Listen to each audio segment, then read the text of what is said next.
What happens when a car-obsessed kid from Texas turns his passion into a worldwide brand?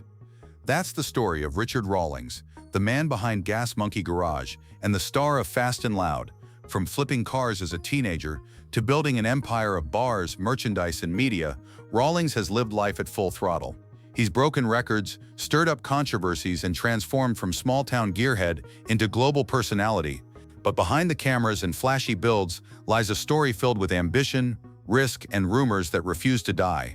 So who exactly is Richard Rawlings? Long before the Gas Monkey empire, Richard Rawlings was just a kid growing up in Fort Worth, Texas, chasing horsepower instead of homework. Born in 1969, his earliest memories were spent at car shows with his dad. While other kids played ball, Rawlings was sketching hot rods in his school notebooks and hanging around local garages, soaking up every detail. By the age of 14, he wasn't just dreaming about cars, he already owned one. That early hustle set the tone for everything that came next. High school for Rawlings wasn't about prom queens or Friday night games, it was about flipping vehicles for profit. He'd buy a rough ride, fix it up just enough, and sell it for more. That quick-turn mentality didn't just pad his wallet, it sharpened the instincts he'd later rely on when millions of TV viewers watched him make split-second deals on classic cars. But Rawlings wasn't only about fast flips. He worked a string of everyday jobs too. Firefighter, police officer, paramedic. Each role taught him discipline, risk management, and resilience. Still, none of those careers had the torque to keep him satisfied. The truth is, Rawlings was always chasing freedom. He wanted more than a paycheck. He wanted the rush of building something bigger than himself. And when the opportunity came to turn that teenage hustle into a real business, he didn't hesitate. What started as a childhood obsession was about to become a global phenomenon. By 2002, Rawlings had already built and sold a printing business called Lincoln Press.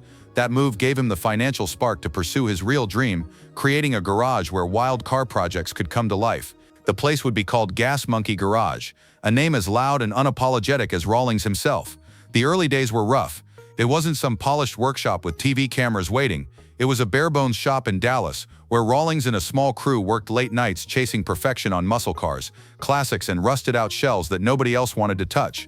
Rawlings wasn't afraid to gamble. He'd buy cars most dealers avoided, betting he could turn them around with vision and hustle. Gas Monkey wasn't just about fixing cars, it was about flipping them fast, squeezing every bit of value out of each deal. That style, bold and risky, attracted attention in the car community. Soon, whispers spread about this Dallas guy who could transform a junkyard wreck into a roaring showpiece. But Rawlings wasn't just a mechanic, he was a showman. He understood branding before most in the car world. Gas Monkey logos popped up on t-shirts, hats, and eventually energy drinks. The garage wasn't just a shop, it was becoming a movement. Still, Richard didn't know it yet, but this small Dallas garage was about to become the set of one of the most addictive car shows on television.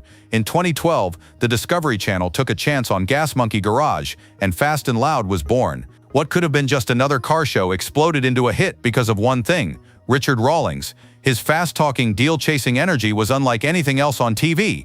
Viewers weren't just watching cars get restored, they were watching a businessman gamble thousands of dollars on rusty frames, hoping to flip them into roaring masterpieces. The formula was simple but brilliant: find rare cars, restore them under impossible deadlines, and make a profit. But what hooked viewers was the drama behind the builds, clashes with his crew, unexpected breakdowns, and Rawlings' relentless drive to make every project bigger than the last. Fans tuned in not just for the cars, but for the chaos. Rawlings' partnership with Aaron Kaufman, the shop's master mechanic, became the heart of the show. The contrast was magnetic. Rawlings was the flashy, wheeling and dealing frontman, while Kaufman was the meticulous craftsman making the impossible happen.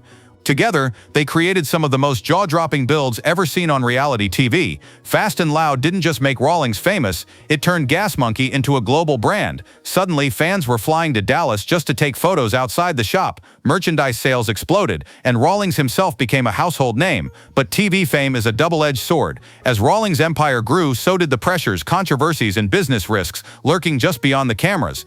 Richard Rawlings wasn't content with just a hit TV show. He knew the Gas Monkey brand could be bigger, much bigger. In 2013, he opened the Gas Monkey Barn and Grill in Dallas, blending food, music, and car culture into one loud, high-octane experience. The venture was a hit, drawing both fans of the show and locals looking for a new nightlife hotspot.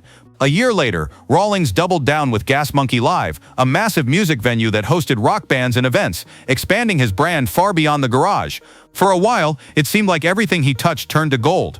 Rawlings also launched Gas Monkey-branded energy drinks, tequila, and a mountain of merchandise. Hats, shirts, and gear featuring the snarling Gas Monkey logo popped up everywhere. What started as a car shop was now a full-fledged lifestyle brand. But not every gamble paid off. The restaurant and live music ventures faced setbacks, lawsuits, and financial struggles. Gas Monkey Live eventually closed in 2020, proving that not even Rawlings could out-hustle every challenge. Still, the failures didn't slow him down, they just shifted his focus. What made Rawlings different was his willingness to try anything once. He wasn't afraid to risk cash, reputation, or partnerships if he thought it could make Gas Monkey bigger. And while some ideas flopped, others cemented his empire as one of the most recognizable brands in car culture.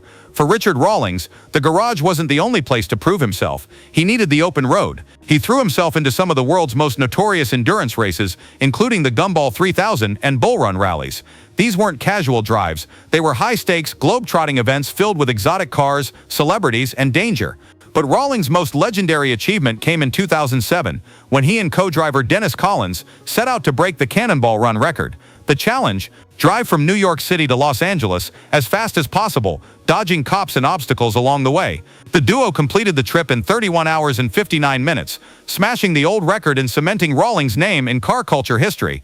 This wasn't just a stunt, it was proof of Rawlings' risk-taking DNA. The Cannonball Run had been romanticized for decades, but few dared to seriously attempt it.